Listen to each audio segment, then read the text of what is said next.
On October 4th, 1973, at a congregational meeting of the church, the following details of the proposed new building were revealed. Space allocations have been developed from data, interviews, and all bodies of the church. Total square footage was slightly under 20,000 square feet. The building would be one story and a partial basement.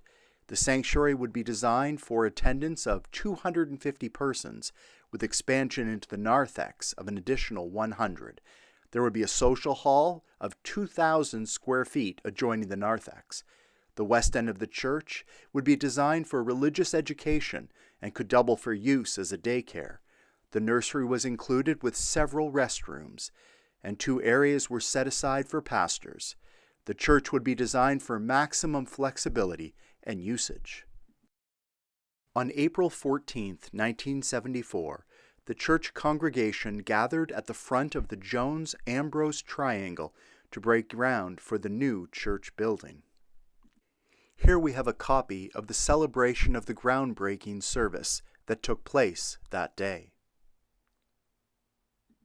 In a note from June 2, 1974, we read, "At a meeting of the building committee on May 23rd, the final revisions were approved, and we would move forward immediately with construction. A campaign would be mounted to raise $100,000. That would include the cost of the organ, $42,500, and they projected a midsummer date 1975 for completion." In our archives, we hold a number of images from the reconstruction of that building. In the LABC News from September 28, 1975, we read the following. "Seed is being sown on the lawn. Inside work is really moving ahead. The entry doors will be in place today.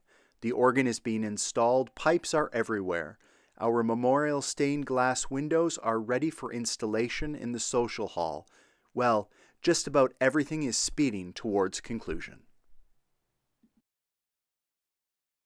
In a newsletter from October 22, 1975, of the Downtown United Presbyterian Church, we read, "Before leaving the former First Presbyterian Church sanctuary in which they have worshipped for the majority of their stay, leaders of the LABC congregation offered thanksgiving for the fellowship and hospitality of the Downtown United Presbyterian Church and its predecessors.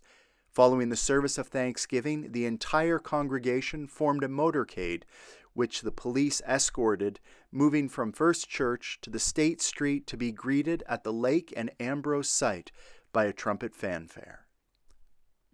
It is with the arrival that day that a very painful and challenging time of the history of LABC has come to a conclusion. It also began a new time in the life and experience of LABC.